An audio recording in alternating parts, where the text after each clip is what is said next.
Hello my dears, ഇന്ന് നമുക്ക് നോക്കാം. നിങ്ങളുടെ മനസ്സിലുള്ള ആ ഒരു വ്യക്തിക്ക് നിങ്ങൾ കരുതുന്നത് പോലെ നിങ്ങളോട് സ്നേഹമുണ്ടോ, അവരുടെ സ്നേഹം റിയൽ ആണോ എന്ന് നമുക്ക് നോക്കാം. ഈ ഒരു സമയം നിങ്ങളുടെ മനസ്സിലുള്ള ആ ഒരു വ്യക്തിയെക്കുറിച്ച് പോസിറ്റീവായി ആലോചിച്ചുകൊണ്ട് തന്നെ കണക്റ്റ് ആകാൻ ശ്രമിക്കുക. അവരുടെ മുഖം മനസ്സിലാലോചിക്കുക.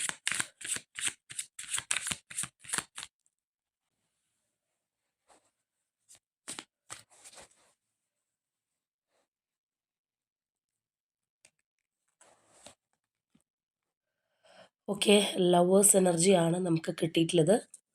അപ്പോൾ തീർച്ചയായിട്ടും ഈ ഒരു പേഴ്സൺ നിങ്ങളെ ആത്മാർത്ഥമായിട്ട് സ്നേഹിക്കുന്നുണ്ട്, അല്ലെങ്കിൽ നിങ്ങൾ തമ്മിൽ ഒരു സോൾ കണക്ഷൻ ഉള്ളതായിട്ട് തന്നെ നമുക്ക് കാണാം.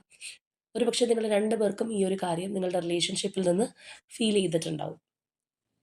അപ്പോൾ ഈ ഒരു പേഴ്സൻ്റെ ലൈഫിൽ വേറെ ചോയ്സസോ അല്ലെങ്കിൽ മറ്റെന്ത് കാര്യങ്ങളോ നിങ്ങൾക്കിടയിൽ കയറി വന്നു കഴിഞ്ഞാലും ഒരിക്കലും നിങ്ങൾക്ക് തരുന്ന ആ ഒരു പരിഗണന അല്ലെങ്കിൽ അവരുടെ മനസ്സിലുള്ള സ്ഥാനം അവർക്ക് മറ്റാർക്കും കൊടുക്കാൻ കഴിയില്ല എന്നുള്ളത് നമുക്കിവിടെ കാണാം. അപ്പോൾ തീർച്ചയായിട്ടും ഒരു റിയൽ ലവ് ഈ ഒരു പേഴ്സൻ്റെ മനസ്സിൽ നിങ്ങളോടുണ്ട്.